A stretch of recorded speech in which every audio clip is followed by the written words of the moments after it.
It's going in the locker. Coupon book. It says trade seats with the social team on charter. I think that benefits you guys, but that's fine. One free pass with a mini mic question. Thank you. One free TikTok dance tutorial. I need that. Yeah. And then social team babysits MJ. Oh, SJ, I got a coupon for the social team to babysit. We're gonna babysit MJ. Oh, nice. Oh gosh. Oh, that's sick. Guess we'll be re-gifting these to SJ. Two pair. So if those get dirty, you know you're good. Oh yeah, it's always cool. Oh, I like a penny. Keeping this. This is going in the office. Oh yeah. This is a lamp. It's big time right here. Heck yeah. Appreciate you guys. Happy birthday. Thank you. It's better than a cake in the face, so I appreciate it. I told Scott earlier, I said, I'm not taking any cakes in the face. I'm 31. I stopped at 30. Peace and love, Cowboy Nation. Dallas Cowboy OG here. Coming to y'all with my second video here on my brand new YouTube station. Giving y'all the real deal on our Dallas Cowboys, America's team, the greatest franchise in the history of American sports. I'd like y'all to do me a favor, hit that like button and subscribe to try to build my channel up so we can continue to do our thing as Cowboy Nation and hush all the naysayers up. So talk a little bit about what's been happening in training camp the last few days. First of all, I'm going to give a shout out to my man Dak Prescott. His 31st birthday was yesterday. Happy birthday to him. I hope he had a blessing birthday, and hope he continues to grow as a player and also as a man, and continue to be there for his family and all who needs him. Dak Prescott, you're a good brother, man, and I hope you continue to have great success as a quarterback and also in life as well.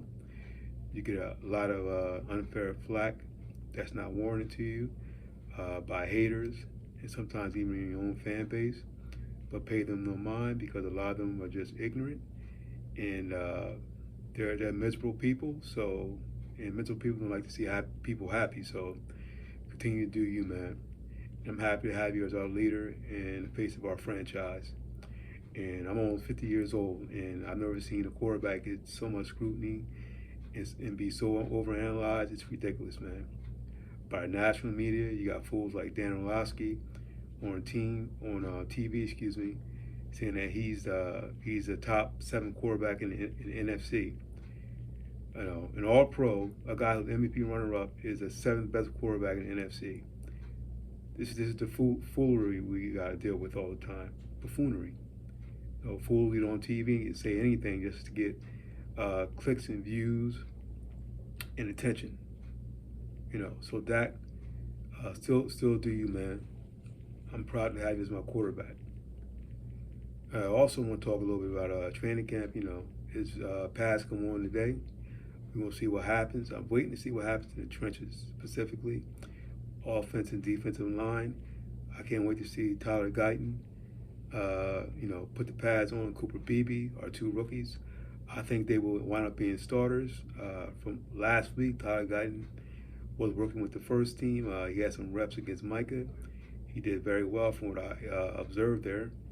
And so I think he's going to be fine there. And, you know, he's a big boy. He's 6'7", 322. Long arms, moves his feet well, good athleticism. His problem just a little bit in the run game, but I think he's going to be fine there. He reminds me of a young Flozell Adams in particular.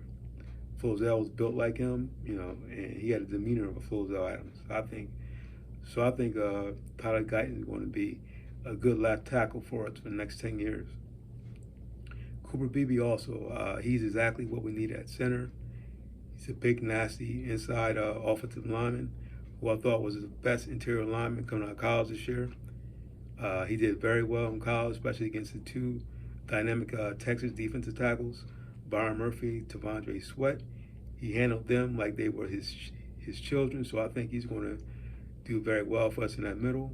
He's powerful, and he can deal with power very, very well, and we're going to need that in our division. We have good defensive tackles in our division.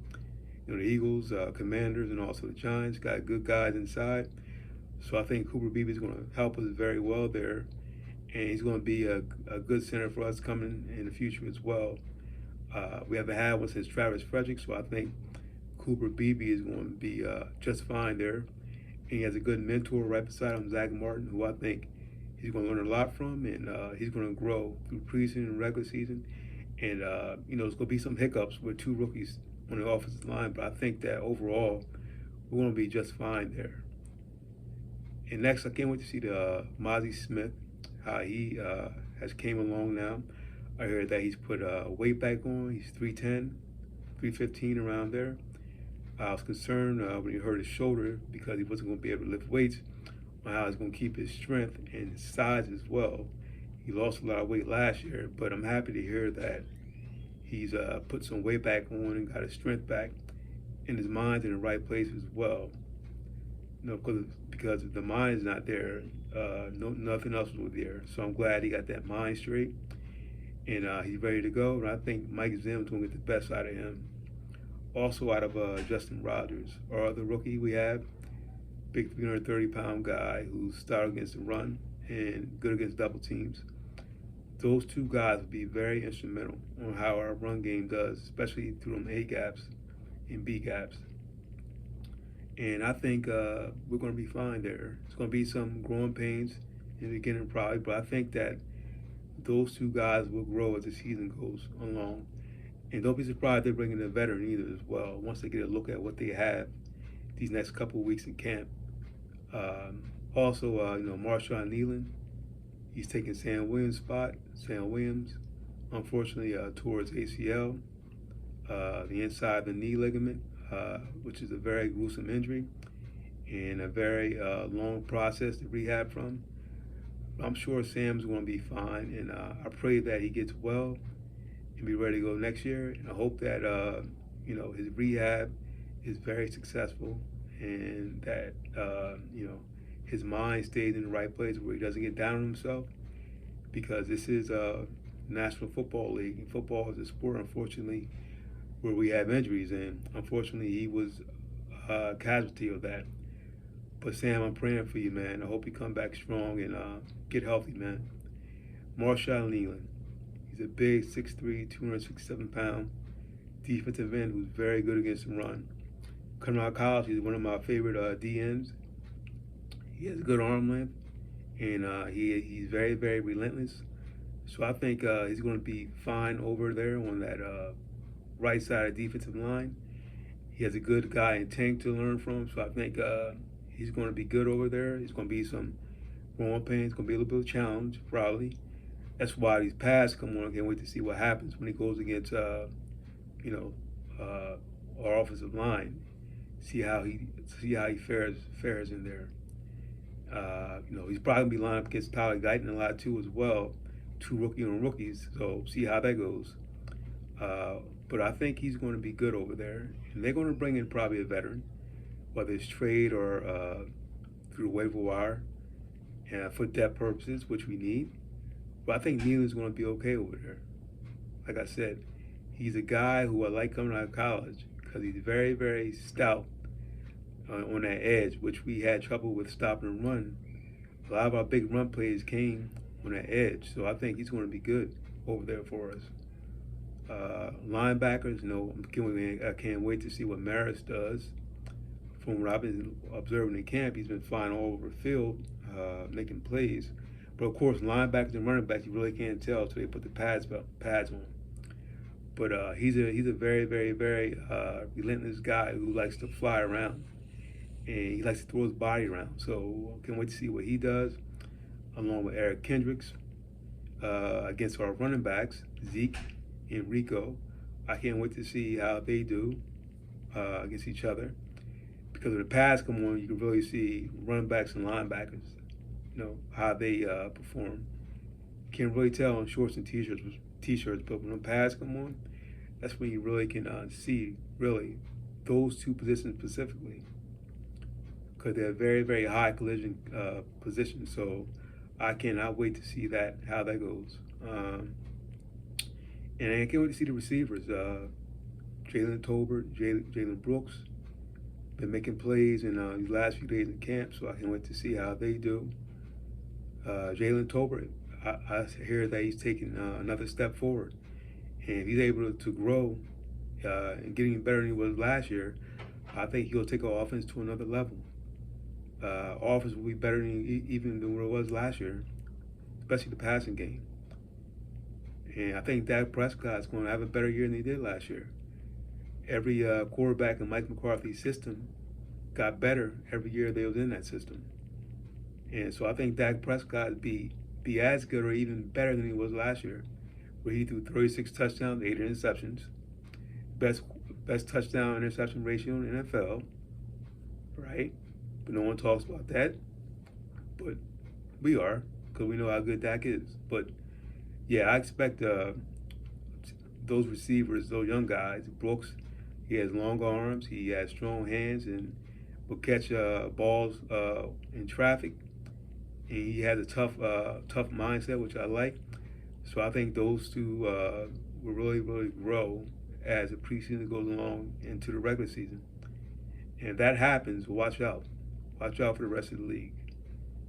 And lastly, I can't wait to see Trey Diggs, see how he is. He's been running around good. He looks like he has changed his direction back, things of that nature. So I can't wait to see how he fares. Mike McCarthy says he's coming back and will be at full strength in a full go, probably this week in practice. So see how he does, because him and Bland is going to make one of the best cornerback tandems in the league. Even though they was not voted top 10 corners, which is ridiculous. Deron Bland was voted top 31 of NFL's top 100 players, but he's not a top 10 corner. See the hate we get? But we all know the real deal. So yeah, so those are things I'll be looking at as camp continues. And the pass going on today, like I said, and this is where the big boys stand out. You know, stand up or sit down. This is the day. But I want to thank y'all again for tuning in to me today. I really do appreciate y'all. I'm trying to grow my channel here, and you know, each like and each eye that tunes in really helps me out very well. Because I'm trying to keep the real deal going with the Dallas Cowboys, and not pay attention to the fake news out there about us. So yeah, I appreciate y'all, and I hope y'all have a blessed, peaceful rest of y'all day. Thank you.